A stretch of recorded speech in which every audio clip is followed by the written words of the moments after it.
Rabi, Pedro, como que vocês chegaram no Ministério Mudança de Vida? Bom, eu cheguei com a vida toda destruída, sem esperança nenhuma, né? O casamento todo destruído, minha vida profissional, formada, mas sem trabalho, né? Desesperada, não sabia o que fazer, não sabia para onde ir, sem expectativas nenhuma de vida, né? A ponto de me separar, aceitar a separação e o que é mais triste, né? Eu tinha acabado de me casar, a gente se casou em outubro e em janeiro a gente já estava pensando em se divorciar, né? A gente no casamento, né, foi uma ilusão, uma enganação. Eu, dentro da igreja, me casei com uma pessoa de fora. Sabia que estava errado, mas as emoções, né, o Sansão, estava igual o Sansão. As emoções... A senhora dizia para mim que a senhora veio de berço evangélico, é isso? Sim, eu sempre fui da igreja, minha avó, que cuidou de mim, sempre me levou na igreja. Mas aquela mentalidade, né? A vida inteira é uma prova, uma romantização do sofrimento. Tudo que acontecia de ruim achava que era o que Deus queria. Vivia uma vida miserável, muito triste, solitária. Tinha uma autoestima muito baixa, né? Não gostava de me cuidar, achava que eu nunca ia me casar. Cheia de pensamentos, sentimentos ruins, muito amargurada. E dentro da igreja, né? É o que você aprendia ali. Sim, é o que a maioria das pessoas aprende, né? Que a culpa é do diabo, não é dela, né? Que a vida não anda por culpa dos outros, e quando na verdade não é isso, né? A gente tem a semente na nossa mão e a gente que planta. As consequências das nossas atitudes são nossas, né? O aprendizado foi se acomodar. Tá bom assim, é isso que Deus tem, tudo é prova, tudo é o diabo. Aí vocês chegaram através de um culto. Você ouvia a bispa na televisão, é isso, né? Sim, eu ouvia, desde muito novinha eu conheci o programa da bispa, parei e começava a assistir. Aí a palavra vinha, né? Mas é aquela coisa, né? Eu não queria mudar, não queria fazer diferente, eu achava que Deus tinha que me aceitar do jeito que eu era, né? A bispa falava muito sobre estabilidade, ser uma pessoa firme, estável, parar de ceder para sentimentos. Só que eu tinha me viciado no vitimismo, na tristeza, então eu não queria mudar, né? E a palavra vinha e eu ficava revoltada, eu chorava. Às vezes, quando eu via ela sempre muito bonita, né? Eu falava, mas dentro de mim, mas para você é fácil, porque você é bonita, você tem dinheiro, você não sabe como é a minha vida, né? E não queria mudar, não queria. Mas estava ali ouvindo ela. Sim, ouvindo, né? A palavra entrando, né? Mas não queria mudar. Até que chegou um ponto que ficou assim, não tinha mais como eu continuar ouvindo a palavra e não fazer. Aí foi quando eu parei de assistir, porque eu não queria mudar realmente. E aí me desviei por completo. E aí já entrei na faculdade, aí foi ladeira abaixo. Na faculdade é como a bispa sempre fala: ou você influencia ou é influenciado. Você foi influenciada. Sim. A partir da faculdade foi quando eu comecei a ter uma vida promíscua, saía com as minhas amigas, comecei a me relacionar, saía com homens, né? Uma vida de fornicação, de prazeres, de vontades, e mesmo assim uma vida vazia, né? Uma vida sem expectativa nenhuma, muito triste, muito solitária. Foi quando eu voltei para a igreja, mas voltei com a mesma mente. Nada preenchia. Um belo dia, você voltou a ouvir a bispa. Ela falou da terça-feira do aconselhamento.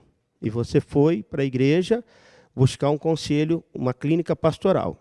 Sim. Eu voltei a ouvir a bispa no mesmo ano que eu voltei a frequentar a igreja. E aí já tinha conhecido o Pedro, a gente já estava namorando. E um namoro completamente errado, uma vida... A gente só não fazia o ato sexual, mas de resto nós fazia tudo. Uma vida errada, né? E achava que ia dar certo no final, sabe? É uma coisa assim, que a gente falando parece que é impossível, mas é uma certeza tão grande de que vai dar certo, de que mesmo você fazendo errado, no final, alguma coisa, um milagre vai acontecer e aquilo tudo vai ser revertido. A cegueira espiritual. Uma cegueira, uma mente completamente séria, enganada. E eu queria ser enganada.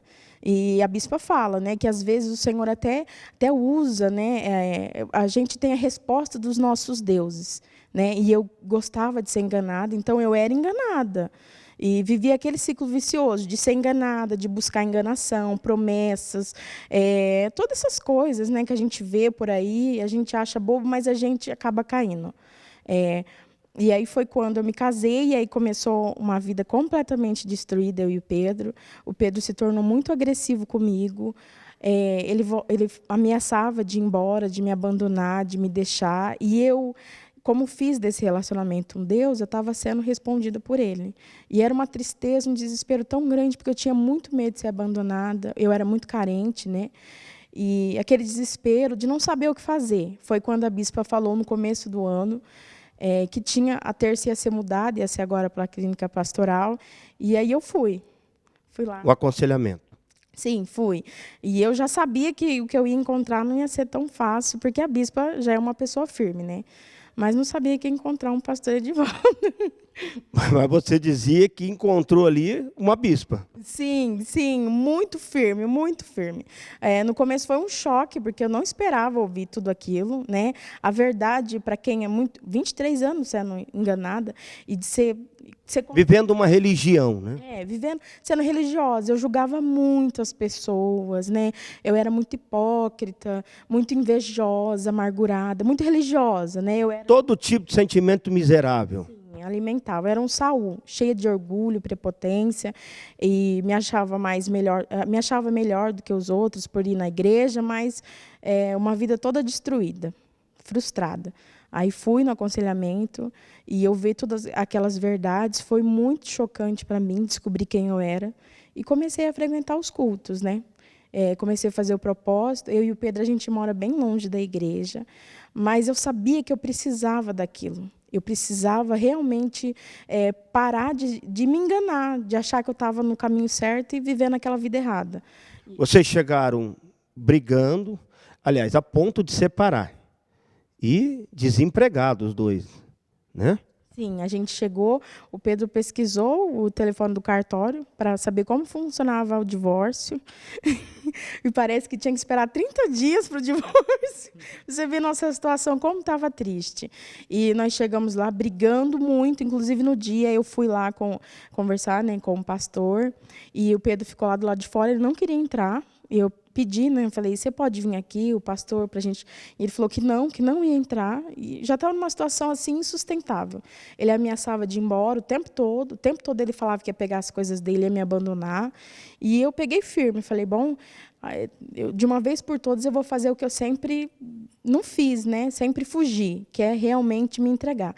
Fizemos o propósito com muita fé, todos os dias indo na igreja, todos os dias, de terça, quinta, os cultos principais também, né? E pegamos firme nisso. E aí começamos, o nosso casamento foi completamente restaurado, né? As brigas, confusões, a gente era muito, um puxava de um lado, outro puxava de outro. A gente começou a conversar, se acertar, entrar em concordância nas orações, porque isso é muito importante. Um casal tem que ter concordância. E a gente começou a entrar. Se alinhou os objetivos meu e o dele.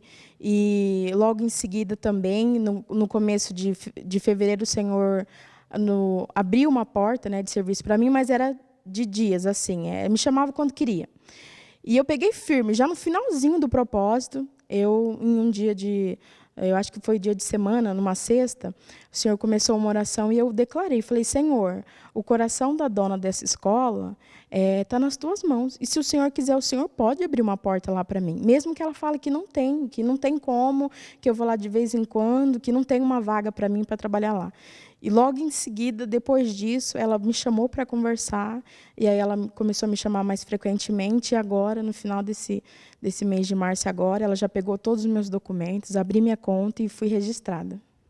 Casamento destruído, desemprego, é um caos, uma transformação mental. Foi isso que você sofreu, uma libertação. Sim. Inclusive, eu comecei a fazer coisas que eu não achava que não tinha importância. Por exemplo, declarações. Eu fiz uma lista de coisas que eu tinha que repreender. Um monte de espírito que eu sabia que reinava dentro de mim, amargura, né, adultério, imoralidade, coisas que eu sabia que estava dentro de mim e eu nunca tinha tratado, né, arrogância, orgulho. E todos os dias eu acordo, eu repreendo todos eles, eu declaro que o meu dia vai ser uma bênção, que o Senhor me ama. E aos poucos você vai vendo a mudança, porque não é do dia para a noite. Mas... Tudo isso você aprendeu dentro do Ministério Mudança de Vida? Sim, e coloquei em prática, né? Comecei a colocar em prática isso. Porque não adianta, eu sempre ouvi a bispa, né? Desde nova, mas nunca coloquei em prática. Nunca fiz o que eu tinha para fazer. E a minha vida não mudava. Quando você coloca em prática, a vida muda.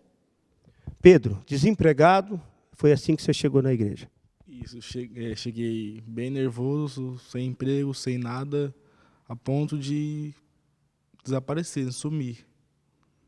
E agora, Pedro, 3 meses depois na igreja? Empregado, firme e forte, dizimista, ofertante, e espero continuar assim por muito tempo. E já batizou também. Já batizei. Hoje, Raabe, tantos anos dentro de um ministério, de uma denominação, e 3 meses dentro do Ministério Mudança de Vida. O que o ministério representa para vocês? Ele representa a clareza, né? Uma visão, um evangelho de verdade, não enrolação, né? Servir ao Senhor com verdade, né? Não é só gestos, movimentos, mas é com verdade, é estar lá, é sincero, é se entregar ao Senhor. Obediência, que era algo que eu sofria muito, muita desobediência. E o ministério veio para mudar isso, mudar quem eu sou por dentro, o caráter, intenção e motivação, que era algo que eu nunca prestei atenção, mas que faz a diferença.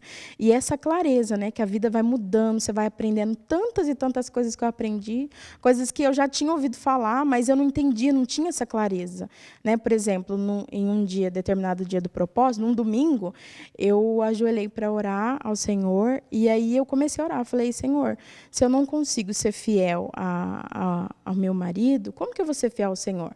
Porque eu tinha muitos pensamentos de lascívia, né? Eu olhava para outros homens e eu comecei a orar por isso e eu entendi que eu era infiel, que eu era uma pessoa idólatra. Então, assim, a verdade, dentro do ministério, você tem a verdade, você tem um alimento, você entende a clareza, né? E a palavra, que é o que a gente precisa, de palavra. Felizes e abençoados? Sim, muito.